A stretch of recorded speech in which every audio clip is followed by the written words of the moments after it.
olon-trany arahaba tompoko andalam-pidirana an-tania ty indray any amin'izareo Mozambique any ilay rivodoza Fredy.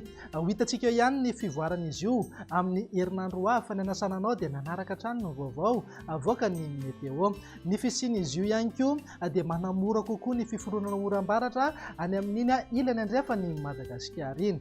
Etsaka ilan'izay dia saika hitoetra ny oram-pahavaratra any amin'ny faritra avaratra sy morotsiraka atsinanana ato anatin'ny 3 andro avy. Raha mivinana toetry ny andro ho amin'ny rano-pitsy maraina nijerena amin'ny antsipiriany dia saika eo maina aloha manerana amin'ny Madagasikara na dia isy tandrifindraona iserana ihany aza ny vao maraina any Antalahy ny morotsiraka analanjorofo ary manodidina ny Toamasina. Misava ihany moa zahay rehefa misandratrandro. Raha ny tolakandro kosa indray dia ahazo oram-pahavaratra ny any amin'ny faritra avaratry ny nosy torak'izay ihany koa morotsiraka atsinanana. Ahazo orana ihany koa manodidina Morombe, Bongolava, Itasy ary ny ilany andrefa ny Vakinakaratra. Amin'ny faritra hafa dia andrahona na andrahona mitsitokotoko mety hisy ihany ny orana tandrifindraona eny antsefatsefaneny fa amin'ny ankapobeny dia kely ny herijika isin'izay arotsakorana izay. Mivinan'ny maripana kosa indray dia amin'ny 5 degré zao maripana ambony indrindra any amin'ny faritra Sofia sy Betsiboka, 7 ka hatramin'ny 5 degré ho amin'ny faritra anatiny ary eo amin'ny 9 ka hatramin'ny 12 degré maripana ambony indrindra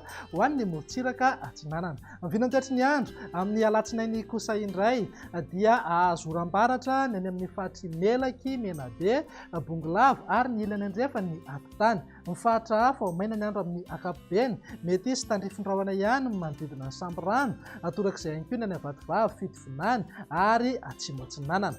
Ny alina no vinavinaina mety hisitraka orana tandrifindraona ny any amin'ny manodidina faritra Savasy, Analanjorofo mety hitatra hatrany amin'ny faritra Loatra sy manodidina ny Toamasina. Mivinan'ny maripana amin'ny alatsinainy kosa dia tsy misy fiovana misongadina aloha fa eo amin'ny 30 degré eo foana ny any amin'ny faritra avaratra andrefana, 4 ka hatramin'ny 20 degré ho an'ny faritra anatiny. Andao faranana mivinan'ny toetry ny andro amin'ny talata ary izay dia ahazo oram-baratra ho an'ny tapany atsimony Antitany torak'izay ihany koa amin'ny morotsiraka andrefana. Ahazo orana ihany koa ny aty amin'ny faritra Ivatovavy, Fitovonany ary Atsimo Atsinanana, ny tendrony atsimo sy ny any amin'ny faritra Atsinanana, Analanjorofo, Alaotra Mangoro ary ny faritra Iboeny sy Betsiboka dia ho maina ny andro amin'ny ankapobeny mety hisy herijika isiana orana tandrifindraona amin'ny talata izay ho an'ny faritra Bongolava, Analamanga, Itasy ary Vakinakaratra. Ny orana tandrifindraona any amin'ny tendrony avaratry Madagasikara iny moa dia saika hitoetra eo foana amin'ny fiafaran'ny tolakandro na ny alina. Mivinan'ny maripana mifanaraka amin'izay tsy dia misy fiovana firy